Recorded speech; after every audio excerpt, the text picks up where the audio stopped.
صحیح بخاری حدیث نمبر 334۔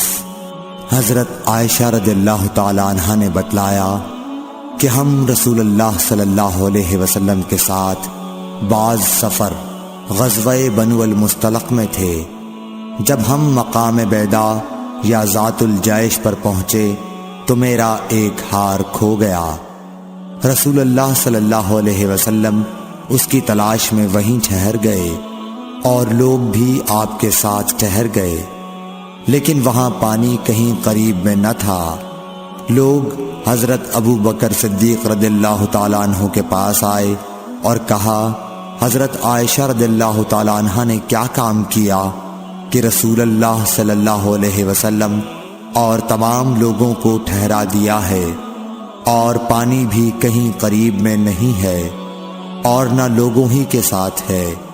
پھر ابو بکر صدیق رضی اللہ تعالیٰ عنہ تشریف لائے۔ رسول اللہ صلی اللہ علیہ وسلم اپنا سر مبارک میری ران پر رکھے ہوئے سو رہے تھے۔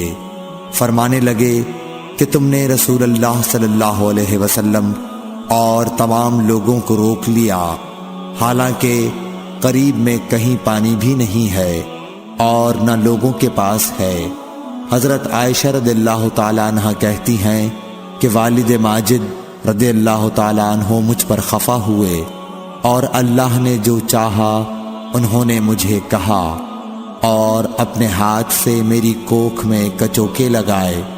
رسول اللہ صلی اللہ علیہ وسلم کا سر مبارک میری ران پر تھا، اس وجہ سے میں حرکت بھی نہیں کر سکتی تھی۔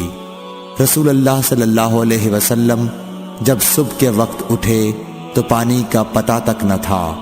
پس اللہ تعالیٰ نے تیمم کی آیت اتاری اور لوگوں نے تیمم کیا۔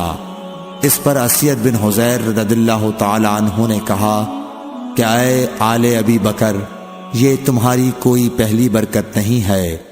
عائشہ رضی اللہ تعالیٰ عنہ نے فرمایا، پھر ہم نے اس اونٹ کو ہٹایا جس پر میں سوار تھی تو ہار اسی کے نیچے مل گیا۔